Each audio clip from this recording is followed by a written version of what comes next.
All right, General Motors out with better than expected earnings, but really all eyes remain on how the business is doing, given what we are seeing with the UAW strike, of course, not only against General Motors, but against all of the big three automakers. Joining us now is General Motors CFO Paul Jacobson. And Paul, good to see you as always, and thank you for making time for us during these very busy times. And the strange thing is, you actually had a good quarter. What do you see in terms of demand before we get into the strike?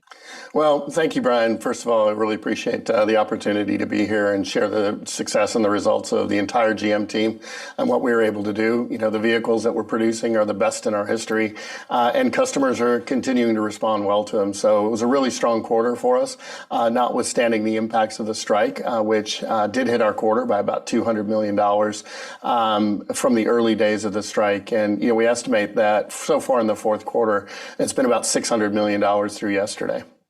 There's a lot to get into this. I almost don't even know where to begin, but what other financial levers do you need to pull as the CFO of GM to further weather an uncertain just backdrop or uncertainty on how long this strike goes?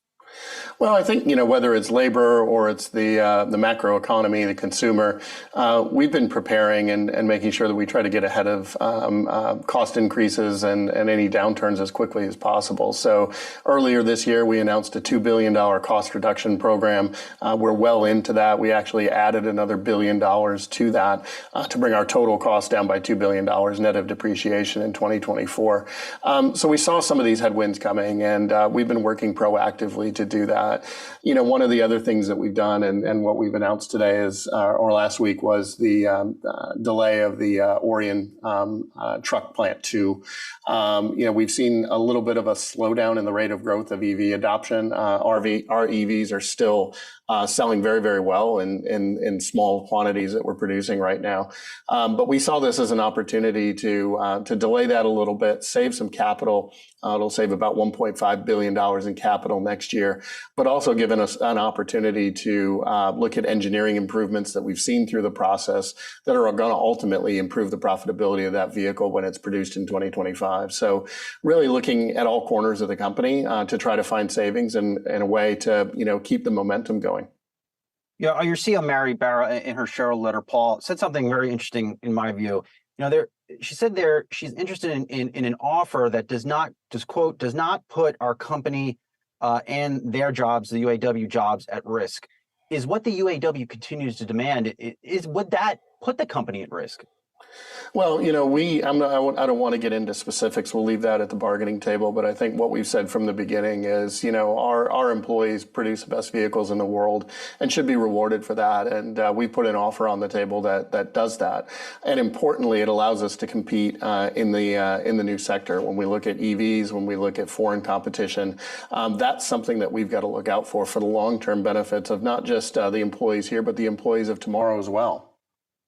Do you think, from your perch, Paul, that UAW chief Shawn Fain has an end game in mind here?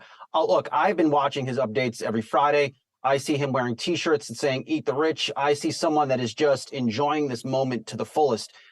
What is his exit? When does he come to the table here and meet you some way, toss you an olive branch? Do you even see that happening? Well, you know, we've had many productive conversations at the table, and you know, I would say that we've made considerable progress, and we've got to get to a point where we close the deal and get people back to work. But you know, I think the tactics and the strategy of the UAW have you know, caused us to withdraw our guidance for the full year. That's predominantly just based on the uncertainty and the scope and the duration of what the work stoppage is, and we don't want to speculate on how long that might be. Clearly, we're at the table and we want to get people back to work as quickly as possible. You know, the underlying business is performing well. Before we took this action, you know, absent the strike, we would have been performing at the top half of our guided range. So the business continues to perform, but it does present some uncertainty that we thought the prudent thing to do was to withdraw that guidance until we have more clarity as to the end of the labor stoppage. And apologies in advance. I believe you recently took out a new line of liquidity, maybe around a month ago. Are you looking to take further steps now under the assumption this could extend or into early next year? Well, we've got an incredibly strong liquidity position, and we've got to make sure that we're prudent to be able to protect the pace of investment that we're making, even in the event of a prolonged work stoppage. So, when you look at the steps that we've done, we've taken some steps on cost austerity in the short run in order to make sure that we create the strongest foundation possible. Again, we don't want this to go on a long time. We'd like to get people back to work, but we understand the situation, and we need to be prepared for it. I think a lot of investors in GM and the automakers, Paul, haven't lived through a situation like this. They have not seen a strike of this magnitude and the vitriol that is playing out on social media. What type of longer term damage do you think this has to the auto industry? Well, I do think that this is something that, when we can get past this and when we can prove to the market that, we could rise to the challenges of what the higher costs are going to be while still hitting our goals and our targets that we've set out for investors. I think we can recover some of that, but it is going to take some work. There's no doubt this is going to create some inflationary pressure, and we're going to do our best to make sure that it doesn't disrupt us from our targets. But that requires us signing a deal that we know we can be competitive with in the future, and like I said, for the next generation. The latest offer that General Motors put forward, does that allow you to make money on electric vehicles? It's going to take some work, but we've got a team that is incredibly innovative and one that we've shown a lot of tactical resilience over the last couple of years, whether it be chip shortages, supply chain disruptions, COVID, et cetera. So, I know we'll be able to find solutions to help mitigate that. But that's what's important, to make sure that whatever contract we sign is one that we can make sure that we can compete in the marketplace.